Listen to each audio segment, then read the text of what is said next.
జై తెలంగాణ, జై తెలంగాణ. కేసీఆర్ గారి నాయకత్వం, నిరంజన్ రెడ్డి గారి నాయకత్వం, హర్షవర్ధన్ రెడ్డి గారి నాయకత్వం. Thank you very much. Telangana అమర వీరులకు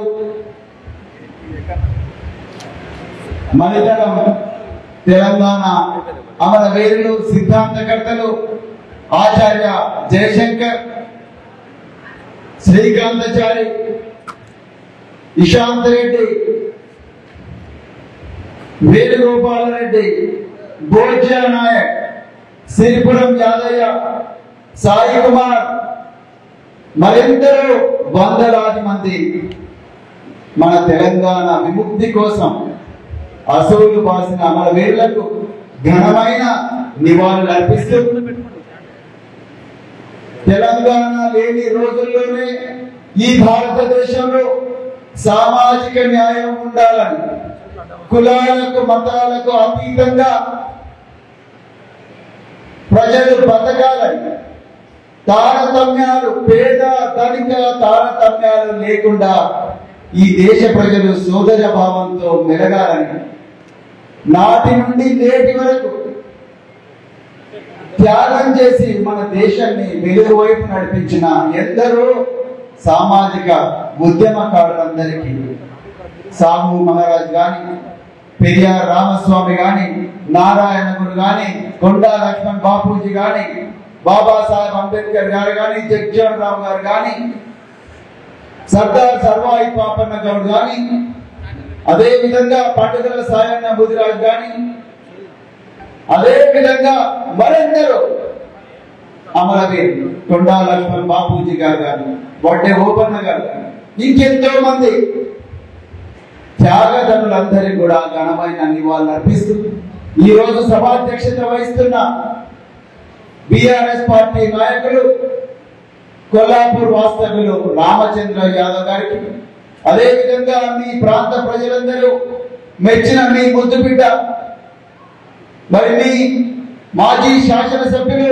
మీ గుండె చప్పుడు వీరం హర్షవర్ధన్ రెడ్డి గారికి, అదే విధంగా మరో పాంగల్ ముద్దు బిడ్డ, హరిత విప్లవ, తెలంగాణలో హరిత విప్లవం తీసుకొచ్చిన ఒక గొప్ప మేధావి, చక్కటి న్యాయ కోవిదుడు, పెద్దలు గౌరవనీయులు శ్రీ మాజీ మంత్రివర్యులు శ్రీ సింగిరెడ్డి నిరంజన్ రెడ్డి గారికి, అదే విధంగా మరి సోదరుడు చిన్న వయసులోనే భారత రాజకీయాలను, తెలంగాణ రాజకీయాలను, తెలంగాణ ఉద్యమ ప్రస్థానాన్ని పునికి పుచ్చుకున్న మరి అభిలాష్ రావు గారు ఈ ప్రాంత ముద్దు బిడ్డ, అదే విధంగా మరి జడ్పీటీసీ కాటం జంబులయ్య గారు, అదే విధంగా ఎంపీపీ సోమేశ్వరమ్మ గారు, అదే విధంగా కోడేరు మండల అధ్యక్షుడు రఘువర్ధన్ రెడ్డి గారు, మరి ఎంపీటీసీ శేషయ్య గారు, మండల నాయకులు చంద్రశేఖర్ ఆచార్య గారు, మరి కొల్లాపూర్ వార్డు సభ్యులు మరి పసుపుల కృష్ణ గారు, పెండ్లవెల్లి ఎంపీపీ ఉమా రాజేష్ గారు, పెండ్లవెల్లి బీఆర్ఎస్ మండల అధ్యక్షులు పోతుల వెంకటేష్ గారు, మాజీ మార్కెట్ చైర్మన్ నరేందర్ రెడ్డి గారు, అదే విధంగా మరి నాగేంద్రమ్మ గారు, వేదిక మీద ఉన్న మరెందరో కొల్లాపూర్ ఎంపీపీ రజిత గారు, మరెందరో వేదిక కిందున్న నాయకులకు, మరి ముఖ్యంగా నేటి ముఖ్య అతిథులు మేం కాదండి, మీరే ముఖ్యం. అదే విధంగా ఇక్కడికి వచ్చిన పాత్రికేయ మిత్రులందరికీ కూడా హృదయపూర్వక ధన్యవాదాలు తెలుపుతున్న మిత్రులారా, మరొక్కసారి జై తెలంగాణ. మిత్రులారా, మీ అందరి గుండెలో ఒక్కటే ఉన్నది, మీ గుండెలో ఉన్న మాటను నేను చెప్తాను. ఈ జూపల్లి కృష్ణారావు గారు ఇప్పుడు ఉన్న మంత్రి గారు, మేము నాడు వీరం హర్షవర్ధన్ రెడ్డి గారితో పనిచేసిన తెలంగాణ విముక్తి ఉద్యమంలో పాల్గొన్నాం. కానీ ఆనాడు తెలంగాణ ఉద్యమ ఫలాలను పెద్దలు సింగిరెడ్డి నిరంజన్ రెడ్డి గారు చాలా చక్కగా చెప్పిండ్రు. ఆయన ఏ విధంగా సార్ కొన్ని డీటెయిల్స్ నర్మ గర్భంగా చెప్పిండు. ఇక ఆ డీటెయిల్స్ అన్ని నేను పోలీస్ ఆఫీసర్ కాబట్టి నిమ్మలంగా చెప్తాను తర్వాత ఎప్పుడన్నా. సో అవన్నీ చెప్తూనే మరి ఇంత తెలంగాణ విముక్తి ఉద్యమ ఫలాలను అందరికన్నా బాగా తీసుకొని వాడి ద్వారా లాభపడ్డ ఈ ప్రాంతానికి చెందిన మరి జూపల్లి కృష్ణారావు గారు రేపు మమ్ములను వేధిస్తే మేము ఎక్కడ పోవాలి, వేధిస్తున్నాడు మేము ఎక్కడ పోవాలి అని మీకు రాదా కదా. నేను పెద్దలు వీరం హర్షవర్ధన్ రెడ్డి గారికి, ఈ వేదిక మీద ఉన్న చాలా పెద్ద రాజకీయ నాయకులందరికీ, మరి మంత్రివర్యులు శ్రీ సింగిరెడ్డి నిరంజన్ రెడ్డి గారికి, వాళ్ళందరి సమక్షంలో చెప్తున్నా, సార్ మీరు నిప్పైతే నేను గాలైతా, మీరు అగ్ని అయితే నేను ఆజ్యమవుతా. బరాబర్ మీరెవ్వరికి కూడా భయపడాల్సిన అవసరం లేదు. బాబు లైవ్ పెట్టి జూపల్లి కృష్ణారావు గారు వినిపించండి. ఇదే ఏటి నీళ్లు తాగిన బిడ్డను నేను, ఇదే ఏట్ల ఈత నేర్చుకున్న బిడ్డను, ఇదే నల్లమల అడవుల్లో మొలిచిన పులి చింత కూర తిన్న బిడ్డను, కంజు బిడ్డలను తిన్న బిడ్డను, పాంకోళ్ళని తిని పెరిగినట్టు కాదు నేను.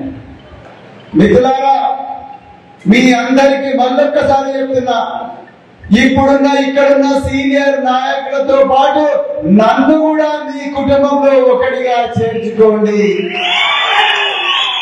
రాత్రింబవళ్ళు మీకోసమే పనిచేస్తారు.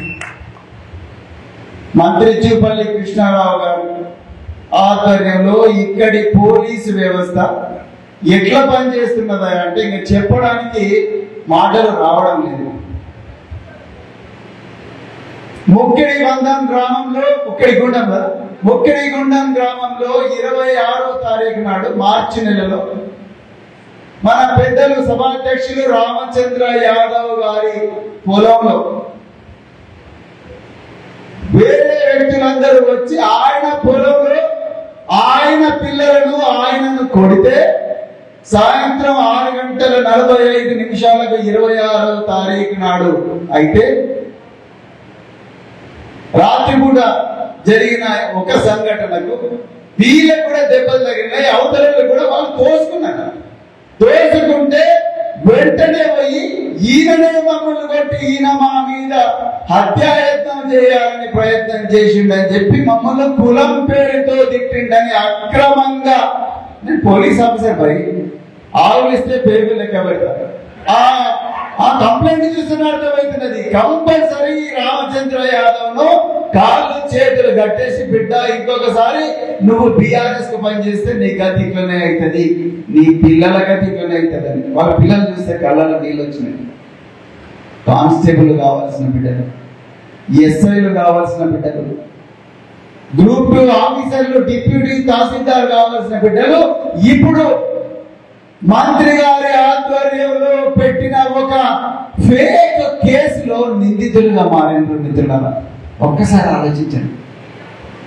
నిందితులుగా మారి మరి వీళ్ళకు కూడా దెబ్బలు తగిలినాయి. 26వ తారీఖు నాడు జరిగిన సంఘటనలో 27 నాడు పోలీస్ స్టేషన్ లో ఎఫ్ఐఆర్ అవుతుంది. మరి వీళ్ళకు కూడా దెబ్బలు తగిలినాయి. మా దగ్గర కూడా డాక్టర్లు ఇచ్చిన స్లిప్పులు ఉన్నాయని ఇదే ఏరియా హాస్పిటల్ కొల్లాపూర్ లో నుంచి డాక్టర్లు ఇచ్చిన సర్టిఫికెట్ తీసుకొని పోతే పోలీస్ స్టేషన్ లో ఎఫ్ఐఆర్ చేయలేదు. ఎస్పీ గారి దగ్గరికి పోతే ఎఫ్ఐఆర్ చేయలే, డిఎస్పీ గారి దగ్గరికి పోతే ఎఫ్ఐఆర్ చేయలే.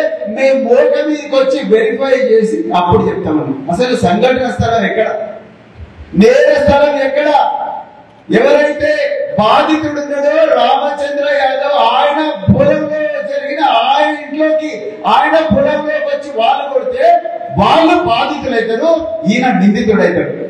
నిజానికి జరగాల్సింది ఏంటి, ఈయన పర్మిషన్ లేకుండా ఈయన పొలంలోకి వచ్చిన వాళ్ళ మీద ట్రెస్పాస్ కేసు 448 కింద పెట్టాలి మిత్రులారా. అది పెట్టలేదు. ఈయనని నిందితుడిగా పెట్టి వాళ్ళను బాధితులుగా చూపించిండ్రు. బాధితుడు పోయి అయ్యా నాకు కూడా దెబ్బలు తగిలినాయని చెప్తే వాళ్ళను ఆ ఎఫ్ఐఆర్ కూడా రిజిస్టర్ చేయలేదు. మీరు ఒక్కసారి ఆలోచించండి. అయ్యా కృష్ణారావు గారు మరి మీరు ఈ ప్రాంత ముద్దు బిడ్డలంటున్నారు, నాకైతే డౌట్ ఉన్నది. మీరు ఈ ప్రాంత ముద్దు బిడ్డ అయితే, మీరు ఆ చిన్నమ్మావి ముద్దు బిడ్డ అయితే, ఇవాళ ఈ ప్రాంతేతరుడైన మల్లు రవిని పట్టుకొని మీరు ఊరూరా తిరిగారు. అవునా? అవునా? రెండు చేతులెత్తి చెప్పండి. అవునా? మీరు నిజంగా చిన్నంబావి ముద్దు బిడ్డ అయితే మల్లు రవిని పట్టుకొని తిరిగారు. ఏం చేసిండు మల్లు రవి? ఏం చేసిండు మల్లు? అనంతరాములు, నాగర్ కర్నూలు, నేను కూడా చిన్నగా ఉన్నప్పటి నుంచి చూస్తున్నాను. ఏం చేసిండు? వీళ్ళ పేర్లు వినడమే తప్ప ఎప్పుడు కూడా వీళ్ళు ఈ ప్రాంతానికి చేసింది ఏమి లేదు. వీళ్ళకి కావాల్సింది హోదా. వీళ్ళకు హోదా కావాలి. ఆ హోదాను అడ్డం పెట్టుకొని డబ్బుల మూటలు సంపాదించాలి.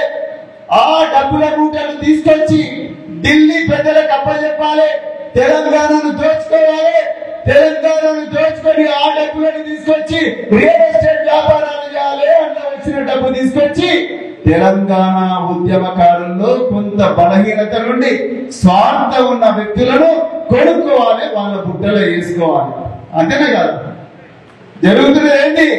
అదే జరుగుతున్నది. ఇట్లాంటి సపోర్ట్ చేస్తూ రోజు వేదికలెక్కి జూపల్లి కృష్ణారావు గారు, వాళ్ళ శాసనసభ్యులు మల్లు రవి గారిని నాగర్ కర్నూలు ప్రజలకు పరిచయం చేస్తున్నారు. అందుకోసమేనా తెలంగాణ ప్రజలు నాడు ఆంధ్ర పాలకులకు వ్యతిరేకంగా పోరాడింది? అందుకొరకైనా ఆనాడు తెలంగాణ వచ్చిన తర్వాత మీకు మంత్రి పదవి ఇచ్చింది? ఒక్కసారి ఆలోచించండి. అందుకొరకే ఈ రోజు కొల్లాపూరులో ఉండే ఈ బిఆర్ఎస్ కొలమ సింహాలకు వేదిక నుండి మీ అందరికి చెప్తున్నా, నేను మీ తమ్ముడిగా చూడండి, మీ అన్నగా చూడండి, మీ సోదరిగా చూడండి, తప్పకుండా మీ వద్దే ఉంటా, మీకోసమే ఉంటా మిత్రులారా. తప్పకుండా నిరంతరం మీ గురించే నేను పోరాడతా మిత్రులారా. నాకు వేరే పనేం లేదు. నేనేదో ఆస్తులు అంతస్తులు సంపాదించుకోవడం కోసం రాజకీయాల్లోకి రాలేదు. రియల్ ఎస్టేట్ వెంచర్లు చేయడం కోసం రాజకీయాల్లోకి రాలేదు. విల్లాలు కట్టి డబ్బులు సంపాదించుకోవడం కోసం రాజకీయాల్లోకి రాలేదు. గోదాముల నుంచి బియ్యం అమ్ముకోవడానికి రాజకీయాల్లోకి రాలేదు. అక్రమ కేసులు పెట్టడానికి రాజకీయాల్లోకి రాలేదు. నా కొడుకులను నా బిడ్డలను వాళ్ళను రాజకీయంగా ఎదగనివ్వాలి, వాళ్ళని ఎప్పుడు అధికారంలో ఉండాలి, దానికి అడ్డం వచ్చే ప్రతి వ్యక్తిని కూడా అనగలొక్కడానికి రాజకీయాల్లోకి రాలేదు ప్రవీణ్ కుమార్. మీ అందరి బిడ్డలను, మన బిడ్డలను, మన తెలంగాణ బిడ్డలను కులాలకు మతాలకు అతీతంగా మా బిడ్డల కన్నా, నాకన్నా, నా చేతనంత మేరకు గొప్పగా చేయాలనే రాజకీయాల్లోకి వచ్చిండు నాకు ఈ అవకాశం ఇచ్చిన పెద్దలు, గౌరవనీయులు, తెలంగాణ ఆవిర్భావానికి మూల కారకులు, మడమ తిప్పని నేత పెద్దలు గౌరవనీయులు కేసీఆర్ గారికి హృదయపూర్వక ధన్యవాదాలు తెలుపుతాను. మిత్రులారా, ఇంతకుముందు బీరం హర్షవర్ధన్ రెడ్డి గారు మాట్లాడుతూ మన కొత్త పెళ్లి కొడుకు ప్రవీణ్ కుమార్ అన్నాడు. సంతోషం, ముగ్గురున్నది స్వయంవరం. ఒక ఆయన ప్రవీణ్ కుమార్, ఇంకొక ఆయన మల్లు రవి, ఇంకొక ఆయన భరత్ ప్రసాద్. ఇక నేను వాళ్ళ గురించి ఎక్కువ మాట్లాడి మీ సమయం వేస్ట్ చేసుకోను, కానీ నేను ఎవరో 2 నిమిషాలు మాత్రమే చెప్తాను. మీకు ఆకలి అవుతున్నదా? అవుతున్నదా? ఆగదు ఆగదు ఆగదు, ఈ ఆకలి పూరు ఆగదు, ఈ దోపిడి పాలన అంతేనాక ఈ ఆకలి పూరు ఆగదు అని అప్పుడు గద్దరంగా పాట పాడాడు. సో మిత్రులారా, ఆకలి అవుతుంది, కానీ ఆకలి నుంచే ఆశయం బయటకు వస్తుంది. ఆశయం చూసి ఆచరణ వస్తుంది. ఆచరణ అంటే మన పోరాటం విజయవంతం అవుతుంది మిత్రులారా. సో మిగతా విషయాలు ఇవ్వకుండా మిత్రులారా, మొట్టమొదట నేను ఈ ప్రాంత బిడ్డనే. మా తల్లిదండ్రులు ఇద్దరు మరి అరంపూర్లో పుట్టి అచ్చంపేటలో పనిచేసిండు. 20 సంవత్సరాలు టీచర్ గా పనిచేసిండు. వాళ్ళు పనిచేసే క్రమంలో మా సంతానంలో మా అమ్మా నాన్నలకి 4 సంతానం అయితే మా చెల్లెలు చనిపోయింది.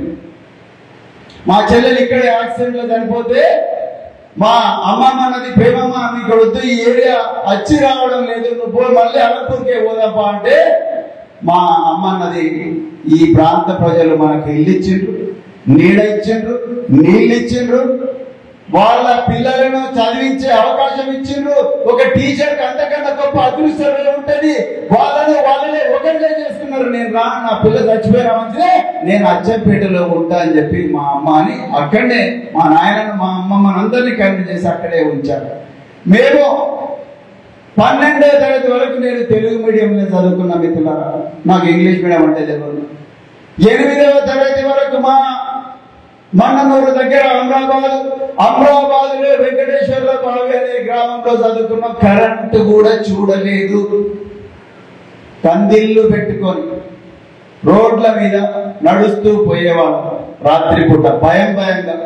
అప్పుడప్పుడు మన బంజారా అక్కలు, మన బంజారా చెల్లెళ్ళు పులులతో కొట్లాడిందని, ఎలుగు బండ్లతో కొట్లాడిందని, కొంతమంది చనిపోయిందని వార్తలు విని రాత్రిపూట మరి వాళ్ళ ధైర్యంతో బతికిన వాళ్ళ మిత్రుల. అదే విధంగా అక్కడి నుండి మరి బాగా చదువుకొని రాత్రి రోజుకు 16 గంటలు కష్టపడి చదివి అగ్రికల్చర్ యూనివర్సిటీలో చదివి ఎన్నో కష్టాలు ఉన్నా అవన్నీ తట్టుకొని చదివి ఐపీఎస్ ఆఫీసర్ అయిన మిత్రులారా, నేను ఐపీఎస్ ఆఫీసర్ అయ్యి మరి చైనా బార్డర్ లో పనిచేసే అవకాశం వచ్చింది. భారతదేశానికి సేవ చేసే అవకాశం వచ్చింది. నేను పోయిన రోజే 16 మంది చచ్చిపోయారు. మేము అట్లా పోతున్నాం, శవాలు క్యారీ చేస్తూనే ఉన్నారు. మా దాంట్లో చాలా మంది భయపడ్డారు. మా ఆఫీసర్లలో కొంతమందికి పిల్లలు ఇవ్వలేదు, చాలా లేట్గా పెళ్లి చేసుకున్నారు వాళ్ళు. సో అలాంటి పరిస్థితుల్లో మరి దేశానికి సేవ చేస్తూ మరి నాకు కూడా పెళ్లి ఫిక్స్ అయింది. నాకు పెళ్లి ఫిక్స్ అయితే నా ఎంగేజ్మెంట్ నా ఫోటో పెట్టుకొని చేసుకున్నాను. ఇది వాస్తవం. నేను అప్పుడు చైనా బార్డర్లో హవా పాస్ దగ్గర ఉన్నాను. మిత్రులారా, అలాంటి పరిస్థితుల్లో నుండి నేను కరీంనగర్ జిల్లా ఎస్పీగా, అనంతపురం జిల్లా ఎస్పీగా, హైదరాబాద్ లో డిప్యూటీ కమిషనర్ ఆఫ్ పోలీస్ గా, జాయింట్ కమిషనర్ ఆఫ్ పోలీస్ గా పని చేసిన అనుభవం నాకున్నది. నేను కరీంనగర్ జిల్లా ఎస్పీగా ఉన్నప్పుడు మారణ హోమం, మామూలు బాణం, ఈ కొల్లాపూర్ పల్లె కొత్తది కాదా మారణ హోమం, ఎక్కడ పడితే అక్కడ దళాలు, నాతో మాట్లాడిన కానిస్టేబుల్ వెంటనే శవం అయిపోయారు. వాళ్ళ భార్యలు వాళ్ళ మీద మరి ఏడుస్తుంటే ఏం చేయాలో అర్థం కాని పరిస్థితి. చనిపోయిన వ్యక్తిని తీసుకురాలి, పిల్లలకు తండ్రిని ఇవ్వలేం, డిపార్ట్మెంట్ కి ఒక ఆఫీసర్ ఇవ్వలేం. అలాంటి ఘోరమైన పరిస్థితుల్లో మేము ఉద్యోగాల్లో చేరి ప్రాణాలకు తెగించి దేశం కోసం పనిచేస్తే భారత రాష్ట్రపతి నాకు శౌర్య పథకం ఇచ్చింది. మిత్రులారా, ఈ దేశంలో శౌర్య పథకం వచ్చిన 4000 ఆఫీసర్లు, స్వాతంత్రం నుంచి ఇప్పటి వరకు శౌర్య పథకం వచ్చిన దాదాపు 4000 ఆఫీసర్లు నేను మీ నడిగడ్డ బిడ్డను, తుంగభద్ర కృష్ణానది నీళ్లు తాగిన బిడ్డను నేను. మిత్రులారా, నేను మొన్న కూడా చెప్పిన నా మిత్రుడు మధుసూదన్ రెడ్డి, ఆయన నేను ఇద్దరం కలిసి ప్రాణాలకు తెగించి ఈ ఎన్ని రోజులు ఇట్లా చంపుకుంటాం, నక్సలైట్లు మనం చంపి, మన ఎన్కౌంటర్లో వాళ్ళు చనిపోయి, లేకపోతే వాళ్ళ అమాయకులను చంపి ఎన్ని రోజులు మారణం అని తుపాకులు పక్కకు పెట్టి మా భార్య పిల్లలకు చెప్పకుండా ఒక టాటా ఇండికా కార్ వేసుకొని మానాల అడవుల్లోకి, కాకులు దూరని కారడవులు, చీమలు దూరని చిట్టడవులు, మానాల అడవుల్లోకి పోయి 100 మంది నక్సలైట్లతో చర్చలు జరిపి సాయుధంగా వాళ్ళను జనజీవన శ్రవంతిలో కలిపినంటున్నారు. వాళ్ళని చూసి ఎంతో మంది నక్సలైట్ సోదరులు, మిలిటెంట్లు, అమ్మో మనకి ప్రవీణ్ కుమార్ పడిపోతే ప్రాణాలు తగ్గుతాయి, మన కుటుంబాలు బాగుంటాయి అని చెప్పి వాళ్ళు మమ్మల్ని కాంటాక్ట్ చేస్తే 1000 మంది మిలిటెంట్లందరినీ కూడా వాళ్ళ మీద ఉన్న షీట్లను, కేసులన్నీ కూడా దగ్ధం చేసి ప్రభుత్వ పర్మిషన్ తోని వాళ్ళందరినీ కూడా జనజీవన స్రవంతిలో కలిపే ఈ రోజు చాలా బాగా వాళ్ళందరూ కూడా బతుకుతా ఉన్నారు. కానీ అప్పటికి కూడా సంతృప్తి లేదు. నేను ఏ పేద వర్గాల నుంచి వచ్చినో ఆ పేద వర్గాల ప్రజలు ఇప్పటికీ పారిశుద్ధ్య కార్మికులుగా, రైతు కూలీలుగా, చిన్న చిన్న లారీల్లో క్లీనర్లుగా, లేకపోతే ఇంకేదో పళ్ళ ముక్కునే విధంగా వాళ్ళు అట్లనే బతుకుతున్నారు తప్ప వాళ్ళ జీవితాల్లో నిజంగా వెలుగు లేదు. రేకుల షెడ్లలో, కొట్టాల్లో బతుకుతున్నారు, నిరక్షరాస్యులుగా బతుకుతున్నారని నాటి ముఖ్యమంత్రి కేసీఆర్ గారి పర్మిషన్ తోని నేను గురుకుల పాఠశాలలో సెక్రటరీగా చేరిన. నేను అంతకు ముందు మరి ప్రపంచంలో అత్యంత కుబేరుడైన బిల్ గేట్స్ అదే విధంగా మార్క్ జుకర్బర్గ్, అమెరికా ఒకప్పటి అధ్యక్షుడు బారాక్ ఒబామా ఏ కాలేజీలో చదివిండో అదే కాలేజీలో ఇదే నడిగడ్డ బిడ్డ చదివే అవకాశం వచ్చింది మిత్రులారా. నేను గొప్పలు చెప్పడం కాదు, కానీ నేను ఎందుకు గురుకుల పాఠశాలకు వచ్చినా అంటే నాకు ఏ అదృష్టం అయితే వచ్చిందో, ఏ అవకాశం అయితే వచ్చిందో, ఈ పాలమూరు బిడ్డలకు కూడా అదృష్టం అవకాశం రావాలి, ఈ తెలంగాణ పేద బిడ్డలకు అదృష్టం అవకాశం రావాలని నేను ఏరి కోరి గురుకుల పాఠశాలలోకి వచ్చిన మిత్రులారా. అందుకొరకు వచ్చిన ఒక కూలీ ఇంట్లో మళ్ళీ ఒక కూలీ పుట్టకూడదు, ఒక కళ్ళు గీత కార్మికుడి ఇంట్లో మళ్ళీ ఒక కళ్ళు గీత కార్మికుడు పుట్టకూడదు, ఒక ముదిరాజుల కుటుంబంలో చేపలు పట్టే కుటుంబంలో నువ్వు చేపలు పట్టడం తప్పు కాదు, కానీ అంతకన్నా గొప్ప పని నువ్వు ఇంకా ఏదైనా చేయగలిగితే అది చేసే అవకాశం నీకు వ్యవస్థ కల్పించాలని నమ్మే వ్యక్తుల్లో నేను కూడా ఒక మిత్రులారా. అందుకొరకే నేను గురుకుల పాఠశాలలో తీసుకున్నాను. పోయిన మొదటి రోజే నేను అక్కడున్న డిప్యూటీ సెక్రటరీ గారిని పిలిపించి, మేడం వీళ్ళకి ఏం తిండి పెడతారంటే, సార్ వెజిటేరియన్ పెడతాను, పప్పన్నం, సాంబారు, పెరుగు, రసం, అంతకు మించి ఇంకేం ఉండదంటే నేను బడ్జెట్ వివరాలు తీసుకురామని చెప్పిన. బడ్జెట్ వివరాలు తీసుకొస్తే బడ్జెట్ వివరాలు డబ్బులు బాగానే ఉన్నాయి, పెట్టే దమ్ము ధైర్యం అక్కడ ఉండే ఆఫీసర్కు లేదు. నేను లెక్కలు తీస్తే ప్రతి సంవత్సరం 150 కోట్ల రూపాయలు వాపస్ గవర్నమెంట్ కి పంపిస్తున్నారు. నిజానికి ఎవరి కోసం పోవాలి డబ్బు? పేద పిల్లల చదువు కోసం పోవాలి, వాళ్ళ పుట్టలోకి పోవాలి, వాళ్ళ బూట్ల కోసం పోవాలి, వాళ్ళ యూనిఫామ్ కోసం పోవాలి, వాళ్ళ పుస్తకాల కోసం పోవాలి. ఆ డబ్బులు అధికారులు మళ్ళీ గవర్నమెంట్ కి పంపిస్తుంటే ఆనాటి ముఖ్యమంత్రి కేసీఆర్ గారి దగ్గరికి పోయి, సార్ ఖైదీల కన్నా ఘోరంగా పిల్లలు బతుకుతా ఉన్నారంటే వెంటనే ముఖ్యమంత్రి గారు 38 రూపాయలు ఒక్కొక్క విద్యార్థికి వెంటనే ఇస్తే ప్రతి వారం కూడా చికెన్, మటన్, నెయ్యి, పాలు, పెరుగు అన్ని కూడా విద్యార్థులకు ఇచ్చి వాళ్ళని ప్రపంచ స్థాయి విద్య వాళ్ళకి ఇచ్చే అవకాశం నాకు వచ్చిందని చెప్పడానికి ప్రయత్నం చేస్తున్నాం. గురుకుల పాఠశాలల్లో ఒక అమ్మాయి ఆరోగ్యం బాగలేకపోతే ఇంటికి పోయింది. అమ్మాయి పేరు మమత ఇంటికి పోతే జ్వరం తగ్గడం లేదు.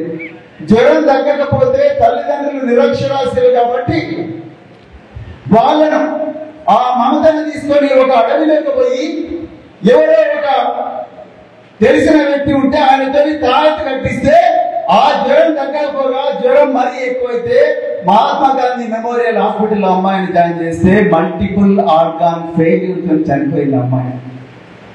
చివరికి తెలిసింది ఏంటంటే డెంగ్యూ జ్వరంతో చనిపోయింది.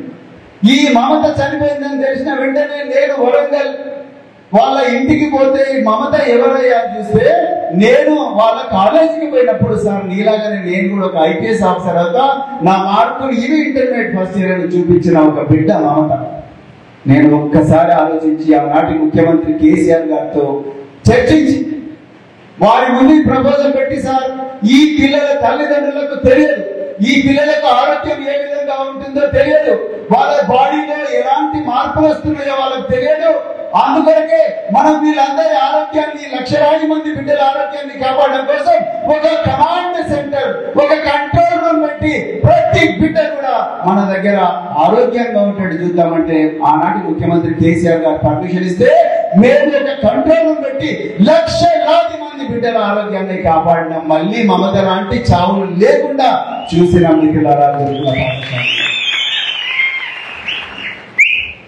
నేను ఎందుకు చెప్తున్నా అంటే మీరు నన్ను మెంబర్ ఆఫ్ పార్లమెంట్ కు పంపిస్తే ఇక్కడున్న పెద్దలు నిరంజన్ రెడ్డి గారు మార్గదర్శనంలో, హర్షవర్ధన్ రెడ్డి గారి మార్గదర్శనంలో, అభిలాష్ రావు గారు పైన ఉన్న అందరి మార్గదర్శనంలో, మీ అందరి మార్గదర్శనంలో మీ గొంతులను అవుతాని నేను చెప్పడం కోసమే నేను ఈ ప్రయత్నం చేస్తున్నాను. వేరే ఎజెండా ఏమీ లేదు. పని నా బ్యాంక్ బ్యాలెన్స్ చూడండి, ఆన్లైన్ ఉంటుంది. నా బ్యాంకులో ఎంత డబ్బు ఉందో మీకు తెలుస్తుంది. నాకు రిటైర్ అయినప్పుడు నా జీతం 2,63,000 రూపాయలు నెలకు.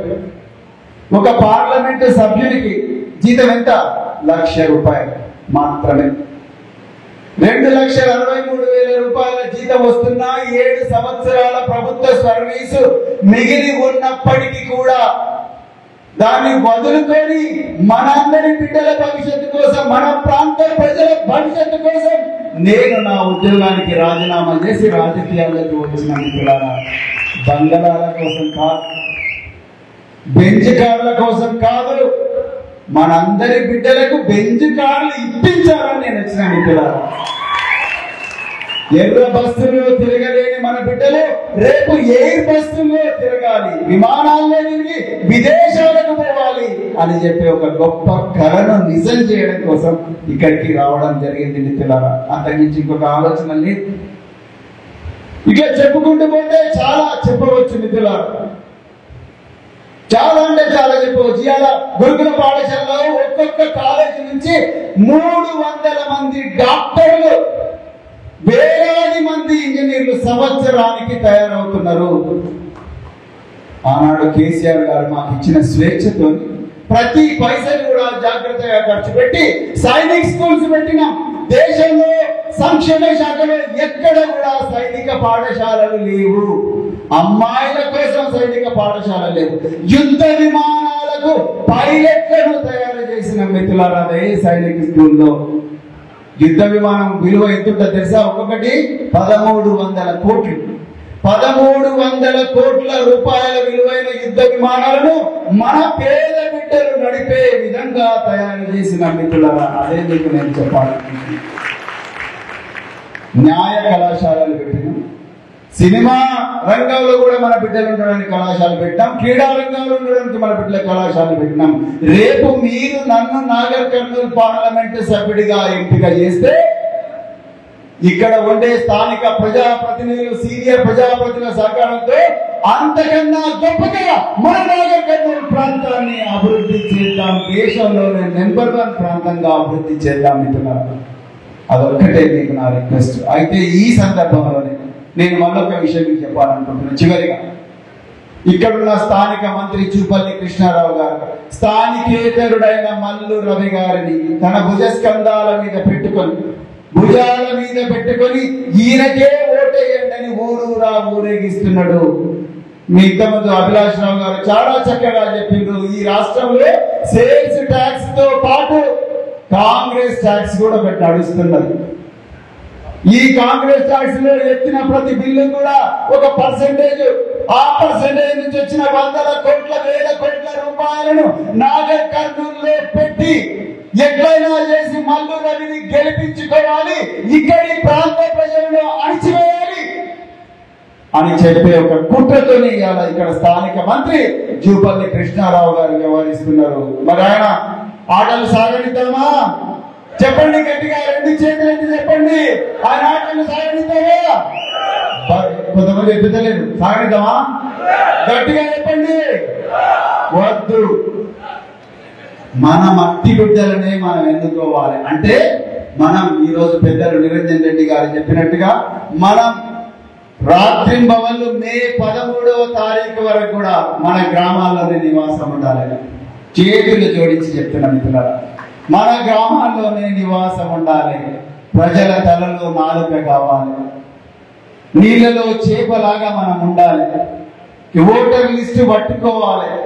ఓటర్ లిస్టు పట్టుకొని రోజు ఉదయం ఒక 50 ఇండ్లు, రాత్రి ఒక 50 ఇండ్లు, ప్రతి ఇంటికి పోతూ వాళ్ళ కష్టాలు సుఖాలన్నీ తెలుసుకొని పెద్ద నిరంజన్ రెడ్డి గారు ఇప్పుడు చెప్పింది. రైతుల కష్టాలు ఏ విధంగా ఉన్నాయి, నిరుద్యోగుల కష్టాలు ఏ విధంగా ఉన్నాయి, విద్యార్థుల కష్టాలు ఏ విధంగా ఉన్నాయి, వయోవృద్ధుల కష్టాలు ఏ విధంగా ఉన్నాయి, వాళ్ళ కష్టాలు సుఖాలన్నీ వింటూ వాళ్ళ కన్నీళ్లు తుడుస్తూ వాళ్ళకు ఓదార్పునిస్తూ మరి పార్లమెంట్ ఎన్నికల్లో ఒక అభ్యర్థి, మన భారత రాష్ట్ర సమితి అభ్యర్థి ప్రవీణ్ కుమార్ ఈ ప్రాంత బిడ్డ, ఆయన ఈ పనులన్నీ చేసిందని చెప్పి ఓటర్లకు, ప్రతి ఓటర్ కూడా కనీసం 10 సార్లు చెప్పి ఈ రోజు ఎక్సైజ్ శాఖ మంత్రిగా ఉన్న కృష్ణారావు గారు ఎన్ని 90 ml బాటిళ్లు కూడా ఊర్లలో దించినా, అవునా, ఎన్ని 90 ml బాటిల్ ఊర్లలో దించినా, ఎన్ని డబ్బుల పాకెట్లు మరి మల్లు రవి కుమ్మరించినా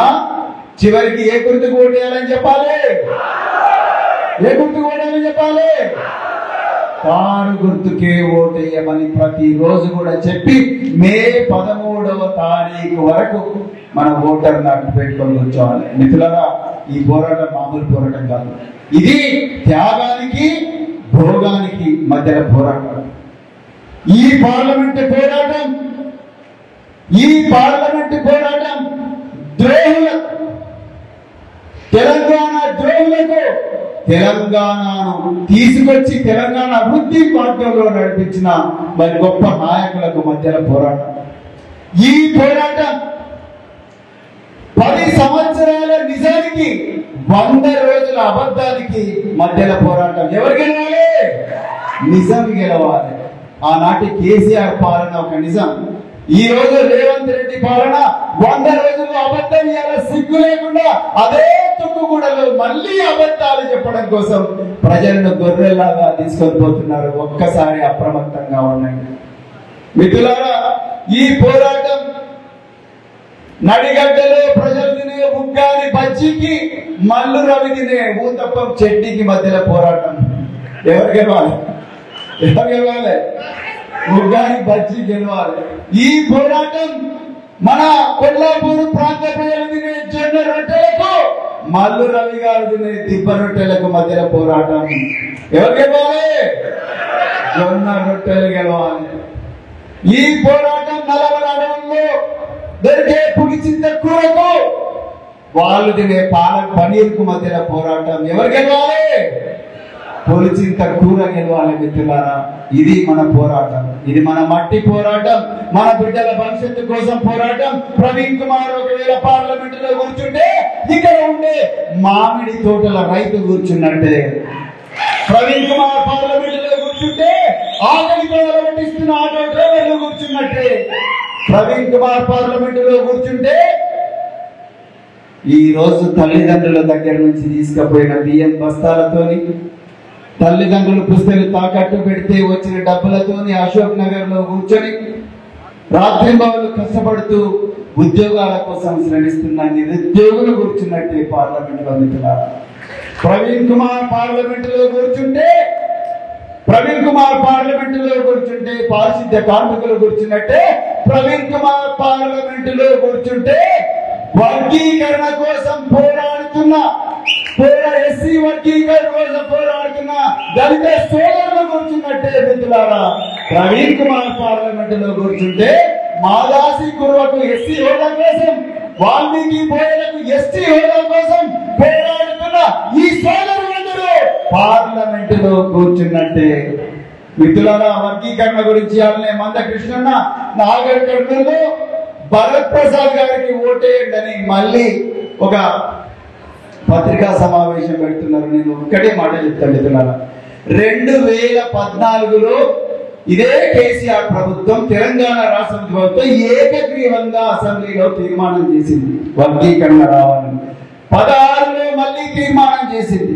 17లో అఖిలపక్ష బృందాన్ని ప్రధాని మోదీ గారి దగ్గరికి పంపించింది.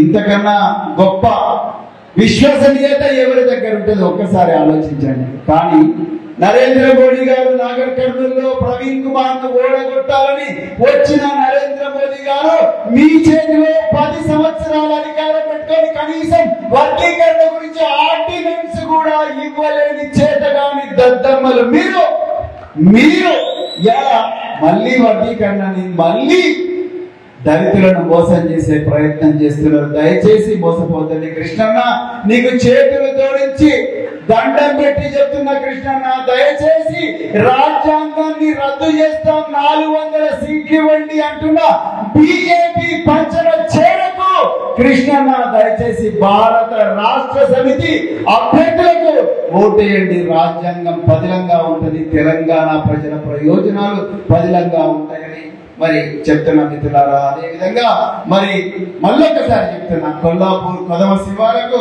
మరి మాజీ జెడ్పీటీసీ కాటం జమ్ములయ్య గారిపై అటెంప్ట్ రేప్ కేసు పెట్టిండ్రు మిత్రులారా.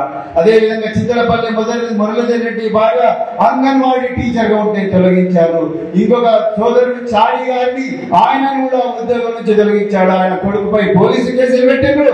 సింగిల్ విండో వైస్ చైర్మన్ కార్యకర్తలపై పిటి కేసులు పెట్టిండ్రు. గుడికిలలో లక్ష్మణరావు భాస్కర్ రావులపై ఎస్సీ ఎస్టీ కేసులు పెట్టిండ్రు. మిత్రులారా, నేను మళ్ళీ పోలీస్ సోదరులకు ఈ వేదిక మీద నుంచి చెప్తున్నా, అన్నలారా తమ్ముళ్ళారా, మీతో పాటే ఈ ప్రవీణ్ కుమార్ 26 సంవత్సరాలు రాజ్యాంగబద్ధంగా ఉద్యోగం చేసిండు. మీ అందరికీ చెప్తున్నా, దయచేసి అక్రమ కేసులకు దూరంగా ఉండండి. ప్రతి అమావాస్య తర్వాత పుణ్యం వస్తుంది, ప్రతి చీకటి తర్వాత వెలుతురు వస్తుంది, ప్రతి సూర్యాస్తమం తర్వాత సూర్యోదయం అవుతుంది. అన్ని రోజులు ఒకటేలా ఉండవు. ప్రతి సంవత్సరం చూపల్లి కృష్ణారావు గారు మంత్రిగా ఉండదు, రేపు బీరం హర్షవర్ధన్ రెడ్డి కూడా మంత్రి అవుతాడు. కానీ నీలాగా మేము చేయం, నీలాగా మేము చేయం. అందరికీ సమన్యాయం. ఇంతకుముందు పెద్దలు నందిరెడ్డి గారు చెప్పిండ్రు, అందరికీ సమన్యాయం, అందరికీ సమన్యాయం. మేము ఇట్లా ఫ్యాక్షనిజాన్ని ప్రోత్సహించాం. అవసరం లేదు, అవసరం లేదు. అందరినీ సమానంగా చూస్తాం. అందుకొరకే మిత్రులారా, ఈ అక్రమ కేసులకు భయపడకండి. మీకెప్పుడు ఏ సమస్య ఉన్నా దయచేసి నాకు ఒక మెసేజ్ పెట్టండి అంతే మిత్రులారా. బరాబర్ మీ వెంబడి ఉంటా, బరాబర్ ఉంటా మిత్రులారా. అందుకొరకే నేను హర్షవర్ధన్ రెడ్డి గారు, మరి సింగిరెడ్డి నిరంజన్ రెడ్డి గారు, మేమందరం కూడా మీ తోడుగా ఉంటాం, మీ గొంతుకలు అవుతాం, మీకు రక్షణ కవచంగా ఉంటాం. ఎట్టి పరిస్థితుల్లో కూడా మీరు బాధపడాల్సిన అవసరం లేదని చెప్తూ, రాబోయే ఎన్నికల్లో మాత్రం మన సత్తా చూపిద్దామంటా. దేవే హాత్ కడా కర్కే బోలే, రెండు చేతులు కూడా లేకండి. కారు గుర్తుకే, కారు గుర్తుకే, కారు గుర్తుకే. జై తెలంగాణ. దయచేసి మీ మిత్రులందరికీ చెప్పండి, రోజు కనీసం 50 ఇళ్ళు పొద్దున, 50 ఇళ్ళు సాయంత్రం, ఈ 40 రోజులు మనం ఊర్లలోనే ఉండాలి, ఎక్కడ కూడా పోకూడదు మిత్రులారా. మరొకసారి మీ అందరికీ కూడా ధన్యవాదాలు చెప్తూ, జై తెలంగాణ.